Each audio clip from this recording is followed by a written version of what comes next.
I'm Charles Jones, as Chairman of the Mountain DeSales Board of Trustees.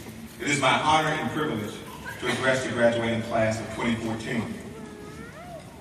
This is truly a glorious evening on which we gather together to acknowledge the accomplishments of our graduates and to send them off into the world with our prayers and best wishes. And I really am honored to have that privilege. People say that sometimes, they don't mean it. I really am honored to have this privilege. You see, because I've had the opportunity to see many of you grow from the wobbly, wide-eyed sixth graders into the mature, confident young men and women that are seated here this evening. I have been especially blessed to watch my baby boy, William Edward Jones, grow from the little toddler that used to sit in the garden and eat dirt, grow into an honor graduate in this graduating class. He told me not to embarrass him, so I won't say anything more. But seeing this class from where you came and now at the end of your high school journey has solidified my belief that the Mountain DeSales administration, faculty, and staff are pretty much miracle workers. Not that your talent was not obvious from the beginning, it was. Your talent was obvious from the beginning. But in the beginning, in those early years, it was deep inside of you. And the faculty and staff have been able to nurture that talent to the point that it has burst out and flowed over for the world to see. And because of the great work that they've done for you, my remarks will be brief. Because there are a lot of things that I don't have to say that folks might say to a graduating class. I don't have to say all those cliches or try to give you generic advice that is so often given. I don't have to tell you that being on time is important. The record number of demerits that this class earned for being tardy indicates that the administration thoroughly impressed upon you the importance of promise. I don't have to tell you that winners never quit and quitters never win. Coach Slocum and the other coaches have been telling you that for years. Maybe they said it with different words, but the meaning is the same. I don't have to say that life is not always fair, that it can be tough and short. I learned that Mr. McLaughlin is famous for getting that point across to you, certainly using different words. And you know what else I learned about Mr. McLaughlin is that he will retire at the end of this year after 43 years of service to Mountain DeSales.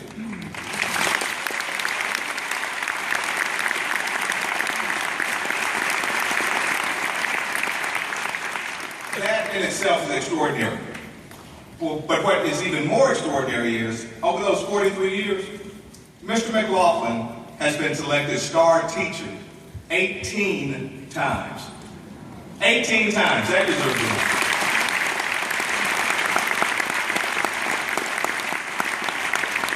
So, Mr. McLaughlin, thank you for all that you have contributed to Mountain DeSales High School, and we wish you Godspeed and safety on your motorcycle as you head up toward Alaska.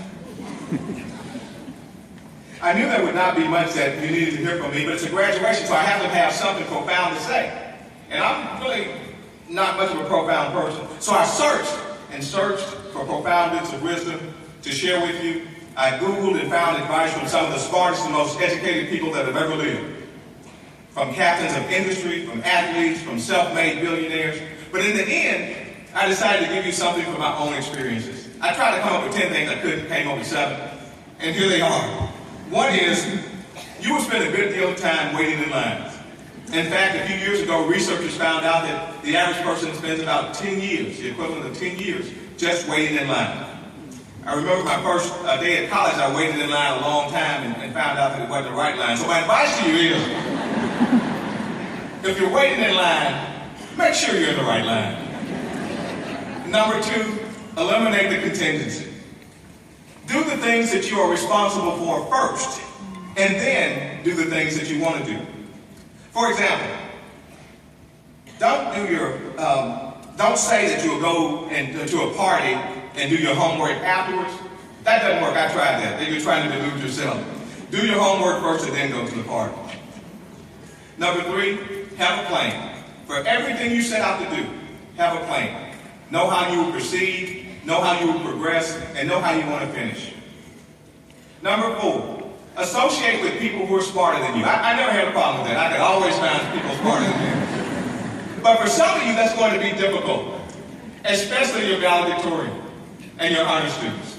And so I'll say to you, you might just have to settle for associating with people who are a little bit different.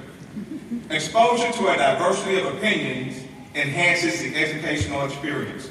But you already know that. You already got that here at Mount DeSales. And speaking of education, remember that the value of education is not so much the facts and the theories that you learn, but rather what you learn about yourself in relation to those facts and theories. Education is about finding your place in this world, discovering who you are, and how you choose to share your gifts and talents. Number 6, your name and your reputation will always be the most valuable assets that you have. Protect them. And number 7, always remember where you came from. And really, of all the profound knowledge I just dropped on you, this is probably the most important.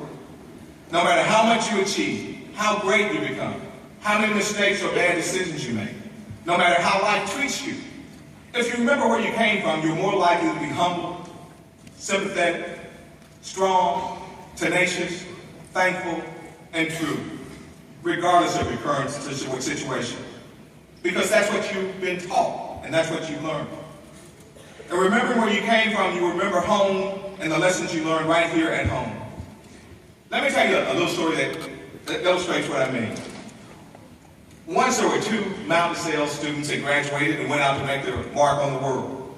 One student did everything exactly like he should to be a huge success. He put in the hours, he worked hard, he was honest in his dealings, he had a plan, and he always worked his plan to perfection. But he didn't achieve the success that he desired. Year after year, he saw others who were not as honest, who did not work as hard, pass him on the corporate ladder. And so one day, he decided he would quit. And as he was cleaning out his desk and thinking about how unfair this situation was, he came across a donation solicitation envelope from Mount DeSales. You'll get one too. He had meant to send it back, but he hadn't. But he saw that envelope. And when he saw that envelope, at that moment, he remembered exactly what Mr. McLaughlin said to him. Life is not always fair, but using different words. And he also heard from inside of him that quiet, calm, reassuring voice that years before had been nurtured by the Mercy education he received at Mount DeSales, the same one that you got. So he didn't quit. Being led by that strong spirit, he went to his boss and eloquently expressed his displeasure about his hard work being taken for granted. And in a gracious and very professional manner, he asked that he be promoted. Whereupon, his boss, in a much less gracious and a much less professional manner, immediately fired him. But that was okay. That was okay, because he considered that circumstance a learning experience. He remembered that it was like the time back at school when he spent sleepless nights and long days working on a science project, only to see that science project judged second best. But he learned that those long hours of study and sleepless nights of work on that project were not spent in vain. That hard work later resulted in him being selected and recognized as a star student. So he knew that the fact that he was fired did not negate the value of the hard work he had performed. He knew that the knowledge and experience he gained from his hard work had prepared him for a greater opportunity, even greater than he imagined, and he was right. And the other student, likewise in Mount DeSales fashion, put in the hours, worked hard, planned, and worked her plan to perfection. Everything she touched turned to gold. One day she was sitting at her desk and she received a call with the job offer of a lifetime to tour the world at her own pace, giving speeches on how to be successful, with a salary so big that Fort Knox was the only bank that could hold it. This was the opportunity that she wanted. The world would be at her feet. And she decided she would call and accept that offer. So she opened her desk drawer to get the phone number, and she noticed, yes, you guessed it, a donation solicitation envelope from Mount DeSales, like the one you would receive. It actually contained her contribution, but she hadn't mailed it yet. And it was at that moment she thought about home. She remembered how the Mercy education she received at Mount DeSales helped her to understand that the gifts and talents she possessed were not her own, and that they were to be used to glorify someone greater than herself. She recalled how she enjoyed her many hours of community service work at the Children's Hospital in Macon and her volunteer time with the Miracle League. She knew that the trips to Fort Knox in a new convertible could never match that joy. So right after she put a stamp on that envelope and dropped it in the mail, she called and declined the offer. She decided to use her gifts and talents like she did when she was home. In fact, she came home. There are lessons in these stories. You graduates may think that we parents may have been acting a little odd over the last year. You may have noticed that sometimes we stare at you and say nothing. Or we really pitch a fit about something that's minor, like leaving your towels on the bathroom floor instead of taking them in the laundry room. Or we hug you for no reason, call you for no reason, or cry when we look at one of your old pictures. Well, our therapist assured us that we're not being odd, we're being normal. You see, there are still so many things we want to tell you, to prepare you for, to protect you from, but we can't. The mystery of your life is yours, to experience, to chart, and unravel. We know that we can't protect you from every possible bad experience that awaits you on your journey, and life will give you some bad experiences. We know that, like us, you have to make your own decisions and your own mistakes. But we also know that the lessons you have learned with us and through your education at Mount DeSales has equipped you to make it through all of the adversity that life can offer you. Our heads know all of that. Our hearts resist the necessary separation from you. I told you about the two Mount DeSales alums to summarize the essence of everything parents want to say to you at this time. The lesson of the stories are twofold. First, you have had the benefit of a unique education that has equipped you for everything you will encounter out in the world. There's nothing new under the sun. The answer for every obstacle, every challenge is inside of you. Just quietly listen to the spirit inside of you that has been nurtured through your education and experiences at Mount DeSales and at home. Knowing the right thing to do will never be difficult for you. So draw upon the strength inside of you to do the right thing, even when doing the right thing is difficult or unpopular. The second lesson of the stories is that you can always come home. Look around the room. No, really, look around the room. All of the people who are here just for you.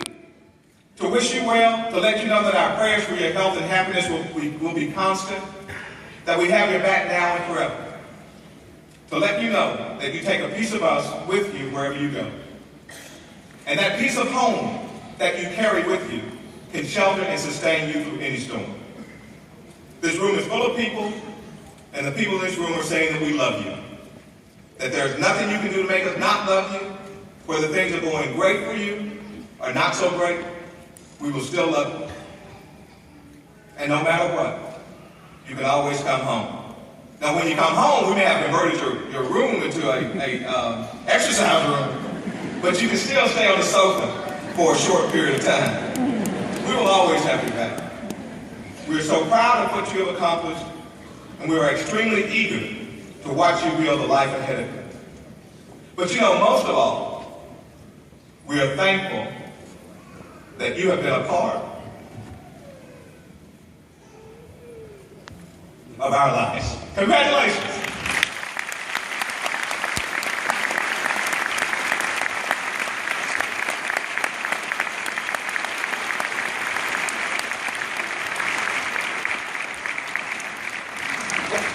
Thank you, Mr. Jones.